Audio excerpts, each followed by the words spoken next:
fondsen is run by a bunch of investment bankers. Morningstar tools can help make quick.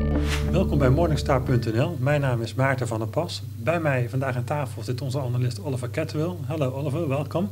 Today we're talking about small cap stocks and how to invest in small cap stocks. Small cap stocks, are they just companies smaller than the big ones like Shell and Philips? Yeah, exactly. But you know, if you think about it, most large cap stocks that we know today, like the ones you mentioned, started life as a small cap stock. If you think about Microsoft in the 1980s, this was a small cap stock. Nowadays, it's one of the biggest stocks in the world. So that tells you that having exposure to small caps can be a good thing. You know, you might have the next Microsoft stock in your portfolio, which could deliver good returns. So we have different categories of small cap stocks. What is the best way to invest in small cap stocks? Personally, I prefer small cap funds that are just focused on one region or one country. So, for example, at the minute, I'm invested in Delta deelnemingen fonds. And this fund only invests in companies located here in the Netherlands. And why have you chosen for a fund just for one country? Doesn't that increase the risk? Yeah, you're right, Maarten. But at the same time, you know, if you invest in small caps, it should only be a small proportion of your overall portfolio. Say 5 or 15% of your overall portfolio. Therefore, it's not so much the matter of risk. It's more that you're getting a style which has a low correlation compared to your core fund that you hold.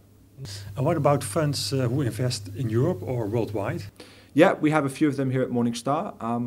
One of our more favourite is the Schroders Global Small Caps Fund. And what's good about this fund is it's got analysts located in Europe, the US and Asia. So all of these analysts are able to cover the huge investable universe that the small caps arena has. You know, small caps have a lot more stocks compared to large caps.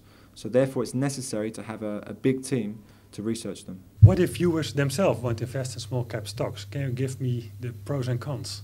Yeah, one of the biggest pros, one of the biggest advantages, if you like, is the under-researched effect. And that's where you have fewer analysts covering small cap stocks compared to those covering large cap stocks. And if you've got fewer people looking at a stock, there's a bigger chance that it could be undervalued compared to, say, the large cap. So that's one of the biggest advantages. And over the long term, small caps have actually given higher returns than large caps. But with higher volatility in their returns. Exactly. And that's why we say that if you are going to invest in small caps, it should only be a very small portion of your overall portfolio. Thank you Oliver for this explanation about small cap stocks and how to invest in them. U bedankt voor het kijken. Meer informatie over small cap fondsen is te vinden op onze website www.morningstar.nl. Run by a bunch of investment bankers. Morningstar tools can help make quick.